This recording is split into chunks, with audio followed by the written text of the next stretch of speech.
KPK menggeledah dua rumah sekjen PDI Perjuangan Hasto Kristianto di Bekasi dan Jakarta. PDIP menyebut penyidik KPK terhadap Hasto saat ini syarat dengan aroma politisasi dan pengalihan isu dari kasus yang lebih besar. Salah satunya rilis OCCRP yang menilai Jokowi peringkat ketiga pemerintahan terkorup.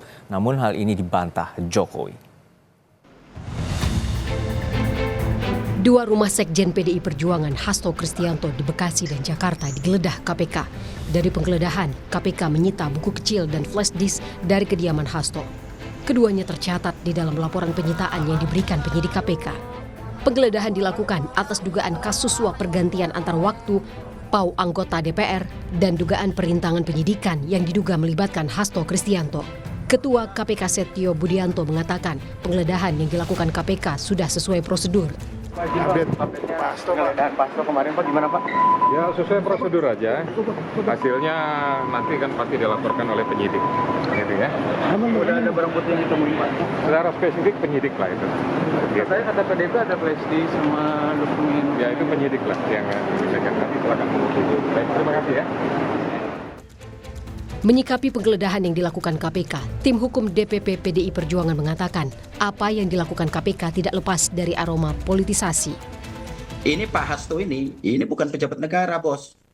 Bukan bupati, bukan gubernur, bukan menteri. Perkara ini tidak ada merugikan keuangan negara. Dalam seprindik itu ada dua. Satu katanya melakukan suap gratifikasi. Yang satu lagi adalah obstruction of justice. Ini dua hal yang berbeda. Bagaimana mungkin misalnya Mas Hasto melakukan suap, tetapi di sisi lain dia menghalangi Harun Masiku. Ini nggak benar ini sprindiknya. Ini kan dua. Harus ada dong badan yang satu lagi. Ada Pak Hasto yang satu lagi. Nah dari sini aja pun kita membacanya sudah berbeda. Nah maka sampai hari ini kita meyakini memang ini murni adalah politisasi. Peneliti Pukat UGM Zainur Rohman menyebut kasus suap dan perintangan penyidikan tetap harus diproses hukum dan hal tersebut berlaku pada siapapun meski yang bersangkutan bukan seorang penyelenggara negara. Perintangan penyidikan, suap, itu tidak harus pejabat negara, penyelenggara negara, siapapun bisa menjadi tersangka pemberi suap, bisa menjadi tersangka perintangan penyidikan. Tidak ada kualifikasi harus penyelenggara negara di dalam Undang-Undang Tindak Pidana Korupsi. Beda kalau yang disangkakan adalah pasal 2 pasal 3 di dalam Undang-Undang Tindak Pidana Korupsi. Jadi kita lihat ini adalah suap. Jadi yang dimaksud tadi misalnya ini dikatakan tidak merugikan keuangan negara. Ya jelas ini adalah perkara suap. Suapnya pun mungkin relatif kecil dibandingkan perkara-perkara lain. Tetapi bukan berarti ini tidak harus diproses hukum. Harus diproses hukum justru. Tak hanya tudingan politisasi yang dilontarkan pihak Hasto, juru bicara PDI Perjuangan Ciko Hakim menyebut penggeledahan rumah sekjen PDIP Hasto Kristianto adalah pengalihan isu dari kasus yang lebih besar. Salah satunya rilis OCCRP yang menilai Presiden Joko Widodo peringkat 3 pemerintahan yang korup.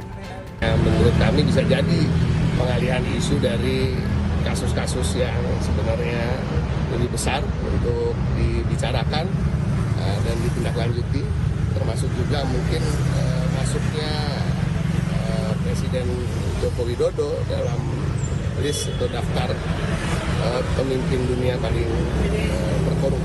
Jadi bagi kami dan bagi Pak Sekjen sendiri ini bukan hal yang baru, bukan hal yang mengejutkan, namun tidak ada lain selain untuk mengalihkan isu. Tapi tudingan ini dibantah Presiden ke-7 RI Joko Widodo. Jokowi bilang hal itu sudah diklarifikasi pihak OCCRP. Jakarta ditanyakan di Jakarta, masa ditanyakan ke pensiunan. Nggak ada, itu proses hukum biasa. Ya, namanya isu aja. Kenapa harus ditanggapi? Kan sudah ada klarifikasi yang jelas dari OCCRP. Klarifikasinya sudah jelas. Selain menggeledah kediaman Hasto guna memperdalam penyidikan, KPK juga memeriksa mantan anggota Bawaslu Agustina Tio Fridelina dan juga mantan komisioner KPU Wahyu Setiawan. Sementara Hasto setelah sempat tidak hadir dalam panggilan perdananya sebagai tersangka, akan kembali dijadwalkan diperiksa pada 13 Januari mendatang usai peringatan HUT PDI Perjuangan. Tim Liputan Kompas TV.